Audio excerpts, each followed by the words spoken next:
are here today with Arthur Hall at City Hall to talk about his experiences working in the city, educational background, just background in general. So could you just start off by sharing your full name, graduation year, degrees, everything you've earned up until now? Yeah, Arthur Hall, Jr. I have to emphasize the junior. And I graduated in 2004, Master of Urban and Regional Planning, and 2002, Bachelor of Arts in Environmental Design, University of Buffalo. What inspired you to go down this route, that educational route? Well, this was something that was done, I was led, if you will. I initially started my career with the Buffalo Weed and Seed, and that was back in 1998, 99, here in Buffalo. And believe it or not, before then, my college career started as a computer engineering major. And so I thought that was going to be the new way, which it was, but that just wasn't for me. And so I started looking at what I could transition into. And came across environmental design, and that was something that was very intriguing, and I began to look into it, and that is where I believe God led me, to be honest with you. I knew nothing about it at the time, and so I got in and I met the faculty and staff, and I was a part of the Buffalo Weed and Seed, and I was a part of environmental design, and it was a great fit. So, a lot of what we done in the community was tied to what we were doing with Weed and Seed, and some of the outreach efforts was in line. So it was a very fitting major. And that major was at UB? Correct, environmental design. Mm-hmm. Okay. So kind of prior to going to school at UB, where did you go to high school? Where did you grow up? Well, so I grew up on the east side in the Maston district on Box Avenue. And, that was a very fun place growing up, but it became a very dangerous place, in the 90s, early, mid, and late 90s, just a very dangerous place. I went to McKinley High School, and I was a part of 2 championship football teams, thank you, and one of the greatest schools in the country, high schools, I can attest to that. Very diverse, learned a lot, faculty and staff was great. And did they work to kind of help encourage you to go to school, to pursue higher education? Yeah, the thing about McKinley High School is you had teachers that were willing to go the extra mile. Mm-hmm. So for an example, in our economics class, it was not just learning about, financing and economics, but I remember our economics teacher, coming to school before school would start, like around 7 o'clock, for those students who wanted to learn how to invest in real estate, for those students who wanted to learn how to invest in stocks and bonds, and then staying after school, on certain days, teaching students, how to manage and how to budget, and how to buy a home and things of that sort. So, and you had many teachers that was like that, not just, hey, listen, come to school and, we want to encourage you to go to higher education. They taught us that, hey, listen, if you have a skill in a craft, you can go to school for it, but consider starting a business too. Have your own private economy, So, and it was, on top of that, I think it was very diverse and multicultural. We had, many ethnicities that attended the school. So it was a school for not just higher education, but it was a school for the gifted, really. They really taught you how to enhance your gift as opposed to jumping into higher education and pursuing a career. So that was very important to me. Yeah, so that was about mid-90s-ish? That was yeah, mid-90s. Okay. Yeah, mid-90s. Yeah, it's really nice to hear that. I mean, Yeah. just kind of slight tangent, but Right. you know, now with everyone going to college, getting their degrees, you know, some people are ready for college, some people aren't. So you know, Right. what is an alternative plan? And it's Right. really important to hear that schools are encouraging students to be creative based on their abilities, not what is expected of them. Sure. So Sure. that's really cool. Yeah. I had a lot of students who went to McKinley, and they have nothing but wonderful things to say about it. It was a great school. I mean, that's now. They're Yeah. super excited about it. It was So a great school. that's good. I like to Yeah. hear that. Beautiful now too. They just renovated. And I haven't been in it. You know, it's kind of like it's not right. I gotta get in there. Very cool. So, now you're in City Hall. You're in Bureau, right? Yeah. That's the correct. Yeah. I always get confused because you're all in the same office. Yeah, So I just want to right, make sure. right. So what made you choose to apply here, to want to work here? So it's a story to that, and the story is when I graduated from the University of Buffalo, I was actually working for a nonprofit. I was a program director, and then I was promoted and voted in by the board of directors to be the executive director. And so, long story short, I got married. My wife and I relocated to Orlando, Florida. And that's really where I began my planning career in a professional context. Mm-hmm. I've always worked with government, Mm-hmm. and I've always worked in a professional environment. But being hired as a planner and a professional was with the Orange County government in Orlando, Florida. And I worked there as a comprehensive planner. So I dealt a lot with land use. We dealt a lot with large and small scale cases, big cases. And it was very much different. I was new to Florida. I was new to Orange County. I was new to Orlando. And a lot was different. So I spent about over 10 years in Orlando, learning so much, about Orlando. And, during my time there, I watched the activity that was going on in Buffalo ever since we left. I never wanted to leave. It was just the circumstances, that again was kind of leading, and also the circumstances here, with working as a planner and things, probably wasn't the best at the time, with the city of Buffalo or any other firm in the city of Buffalo. You go to Orlando, Florida, and there were 10 or 12 planning firms, private, that at least had, anywhere between 15, 20 planners. So, you had a much more priority for planning in the South. So, during my time there, we learned a lot. And I knew that it was, toward the latter years, the opportunity to come back was very viable, it was very fruitful. Again, it was all God's leading. I just can't get away from that. I wish I could say that I was smart enough to know that the trends were going, and you see all of this wonderful development that's happening, and things are transitioning. But that was a big part of it too. Mm-hmm. The development of the canal side. People talk about the renaissance of the physical development, and it's evident. Mm-hmm. But there was a renaissance and a revival in the people. There was a hope that I haven't seen in years. There was an expectation that I haven't witnessed in a very long time. And the conversation was different. My wife and my family, we'd come back to Buffalo and we'd visit every Christmas. And, we'd talk to people and say, man, a lot is going on, and, I see this building and I see that, and you guys got plans for this and plans for that. And people would say, oh, you haven't seen half of it, And these were people at one time would say, oh, there's nothing in Buffalo. Oh, it's horrible. I'm getting out of here. I'm leaving. There's nothing for me. There's nothing, da-da-da-da-da-da-da. And, you look at the conversation 5 years ago, and then 5 years later, and it's just, you haven't seen the best of it yet. We got this coming, we got that coming.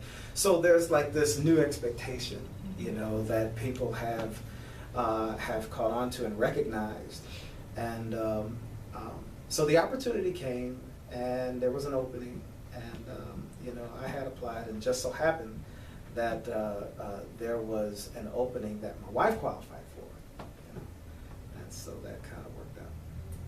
That's cool. Yeah, I mean, it's, I was gonna ask you, like, kind of what indicators started to, you know, appear that this would be a really great move back, but Yeah. I mean, I think you nailed it, just the attitude in itself. I Yeah. mean, I've been here for 10 years now. Yeah. And when I first moved here, I wasn't pessimistic, but it was just like, okay, well, you know, I want to travel, I want to do Yeah. things. But like the longer I stay here, the more I start to see, you know, free places for families to go. Yeah. You know, you can go down the canal side, you can go to the Yeah. outer harbor. There's Yeah. everything, Yes. and it's not, it's like equally distributed now. Yes. Like I had a job on Elmwood, and no one would come on the weekends because everyone's on the canal side, Yeah. and you know everyone's Yeah. down on the waterfront. Like Yeah. it's beautiful to just Yeah. see people finally seeing the beauty in Buffalo. And I would have to say a big portion, a big slice of the pie that I'd like to use as an illustration sometimes is it was very much personal. I had a very, very, very deep passion for the development and the prosperity of Buffalo when I was here. When I was a student in planning, and the more I began to learn about it, and the more I began to be immersed in it, the more I wanted to take those skills and just make Buffalo better. I wanted to be a part of this renaissance. And, you know, being in Florida, and trust me, the weather's great. Daytona Beach is awesome. And, you know, Disney is always Disney. You always feel like a kid when you go. But there was nothing more motivating and more invoking than to come home and be a part of this renaissance. I told my friends here, I said, listen, we talked about this for years, you know, in undergrad and grad, how we were going to make Buffalo better. You guys aren't going to do this without me, you know. And it was just, and the feeling with my wife was mutual, and my son, you know, he has to get used to being back and not going to Disney every other weekend. So maybe Darien Lake will do that. I don't know. I mean, Disney, Darien Lake, it's not Six Flags anymore. I know. Yeah. So yeah. That's really cool. Yeah, I mean, just I guess maybe it's another slight tangent. Mhm. You know, what was Buffalo as a whole like when you were growing up? Oh, I mean, not just man. specifically your neighborhood, just, you know, what was the You know, larger context? Buffalo was